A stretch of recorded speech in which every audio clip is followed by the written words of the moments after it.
I never imagined that a single text message could completely change the way I saw my wife. For 8 years, I believed Rachel was the kind of woman every man hoped to marry, steady, kind, loyal. Together, we built a quiet life in the suburbs of Portland, the kind where Friday nights meant takeout and Netflix instead of chaos. That night started like any other. It was a cold, windy Thursday, the sort of evening that made you grateful to be indoors. I had just finished doing the dishes when Rachel appeared in the living room, wearing a black dress I hadn't seen in years. Short, sleek, the kind she used to wear back when we first met. "Girls' night out," she said, touching up her lipstick in the hallway mirror. "Don't wait up." Her tone was light, but there was something too practiced about it, like a line rehearsed a few times too many. I smiled anyway. "Have fun. Drive safe." When the door closed behind her, I just sat there for a while, staring at the space she'd left. Something about those words, "Don't wait up," wouldn't stop echoing. Maybe it was because she hadn't gone out with her friends in over a year. Maybe it was because she hadn't even said who she was meeting. Half an hour passed. I tried to distract myself.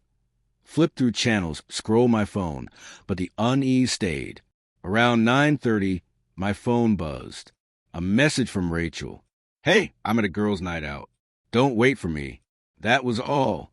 No emojis, no photo, no tag, just flat, sterile words that didn't sound like her at all. Something in me stirred. Instinct, the kind that whispers when reason tries to stay quiet. I stared at the message for a long minute, then typed back a single line. "That's strange. I just saw Jessica at the grocery store." Jessica, Rachel's closest friend, the one she always claimed to go out with. The truth was, I hadn't seen Jessica anywhere. But if Rachel really was with her, she'd respond normally. The read receipt appeared instantly. Then nothing. A minute passed. 2. Then headlights flashed across the window. A car screeched into the driveway, gravel scattering against the porch. The front door flew open, and there she was, Rachel, pale and trembling, eyes wide with something that looked an awful lot like guilt. "Why did you say that?" she demanded, voice shaking. I stayed seated. "Say what?" "That you saw Jessica." "I did," I said evenly. "She told me she wasn't with you tonight." Rachel froze, still gripping the doorknob. She looked like a statue carved from fear. The only sound in the room was the soft hum of the refrigerator. After a long moment, she exhaled, shoulders dropping. Then she sank onto the couch across from me. "Okay," she whispered. "I need to explain." I didn't speak. Words tumbled out of her fast. Too fast. Something about a co-worker's birthday, last-minute plans, how it wasn't a big deal. But every sentence sounded like she was patching holes in a sinking ship. I asked one question. "Who were you with, Rachel?" She looked away. "Just some people from work." A pause. "Mostly guys." Her silence said more than any confession could. When she finally spoke again, her voice was barely there.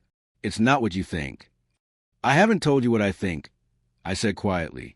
She rubbed her face, eyes glassy. "I just needed a break from everything." "From us?" She hesitated. "It's been heavy lately." There it was. The kind of line that hits harder than yelling ever could.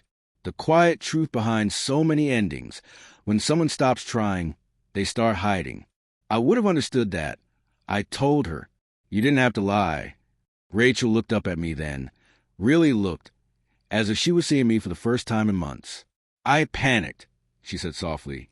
"When you said you saw Jessica, I thought you caught me." Her voice broke. Her eyes fell. And that was enough of an answer. For a while, neither of us spoke. She sat trembling, and I just watched, feeling something strange settle inside me. Not rage, but a cold, steady clarity. After a few minutes, I stood. "You should get some sleep," I said. "We'll talk tomorrow." "Where are you going?" "I don't know," I answered honestly. "Maybe for a drive." She reached out halfway, then stopped. I saw her realize there was nothing left to hold on to. I drove for hours at night, city lights blurring past, as I replayed everything.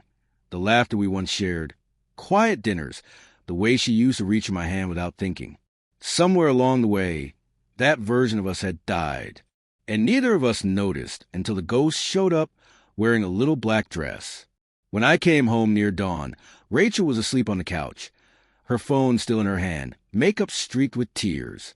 I stood there for a long moment, just watching her. She looked small, fragile, but I couldn't unsee what I'd seen. The fear in her eyes when she got that text, the rush home. Fear doesn't come from innocence. It comes from being found out. I didn't wake her. I just went upstairs, packed a bag, and left a note on the counter. You told me not to wait for you. I finally listened. That was 3 months ago. Since then, I've learned that the scariest part isn't losing someone. It's realizing you already had. Rachel texted a few times afterward. Long messages filled with apologies and memories. I never replied. Because when trust dies, love doesn't shout. It just goes quiet. And silence, I've learned, is louder than any confession.